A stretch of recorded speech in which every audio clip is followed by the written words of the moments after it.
Assalamualaikum warahmatullahi wabarakatuh. Bismillah, alhamdulillah wa kafa, wassalatu wassalamu ala rasulillah al-mustafa wa ala alihi wa ashabihi wa man tabi'ahu wa man ihtada.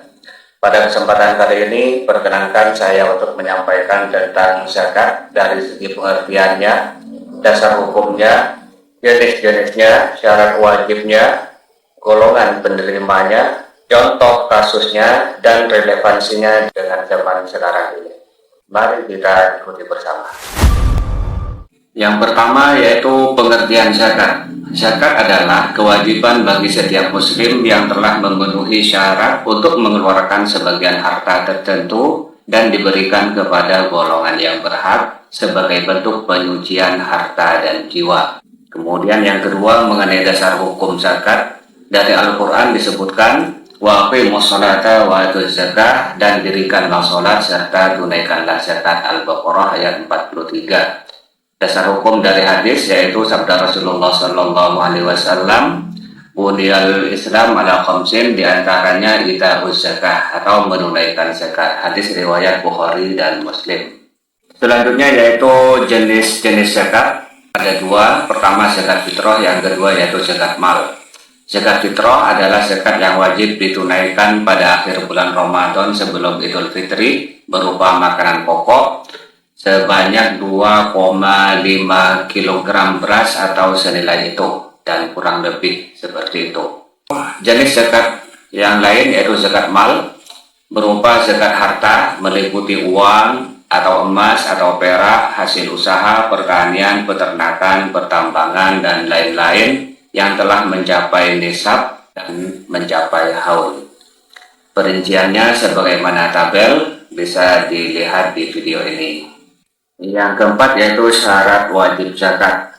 Orang yang disyaratkan untuk mengeluarkan zakat yaitu beragama Islam, merdeka, memiliki dengan sempurna, harta yang dimiliki adalah hak penuhnya, kemudian harta sudah mencapai nisab dan mencapai haul atau 1 tahun. Untuk zakat mal kecuali pertanian dan profesi adalah dihitung per panen atau per gajian.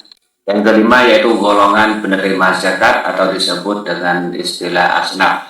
Ada 8 golongan yang berhak menerima zakat. Yang pertama yaitu orang fakir, kedua miskin, ketiga amil, yang keempat mu'allaf, yang kelima riqab atau hamba sahaya, yang keenam gharim, orang yang tak mampu bayar hutang, yang ketujuh fisabilillah, dan yang kedelapan ibnu sabil atau musafir. Ini didasari dalil dari surat Taubah ayat 60. Yang keenam yaitu contoh kasus penghitungan zakat. Misalnya si A memiliki uang tabungan sebesar 100 juta selama 1 tahun. Karena nisab uang setara dengan 96 gram emas dan harga emas misalnya 2 juta per gram, maka berarti nisabnya adalah 192 juta rupiah.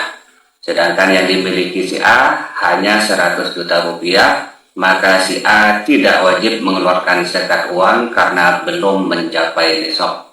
Tetapi pada kasus yang lain, misalnya si B memiliki tabungan sebesar 200 juta rupiah selama 1 tahun, maka si B tersebut wajib mengeluarkan zakat uang karena sudah mencapai nisab. Nisabnya tadi yaitu 192 juta rupiah apabila misalnya harga emas sebesar 2 juta per gram.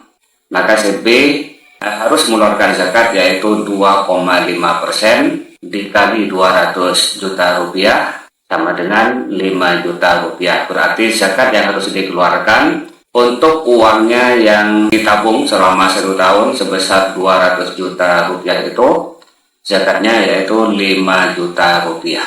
Ketujuh yang terakhir yaitu mengenai relevansi zakat dalam kehidupan modern. Relevansi zakat pada kehidupan modern ini, yang pertama zakat berperan sebagai solusi pengentasan kemiskinan, yang kedua sebagai pemerataan ekonomi, yang ketiga penguatan solidaritas sosial, yang keempat instrumen ekonomi Islam yang mendukung kesejahteraan umat, Dan yang kelima yaitu dapat dikelola profesional melalui lembaga zakat digital yang transparan. Inilah apa yang dapat saya sampaikan mengenai zakat. Mudah-mudahan bisa bermanfaat. Akhirul kalam, wallahul muwaffiq ila aqwamit thoriq. Assalamualaikum warahmatullahi wabarakatuh.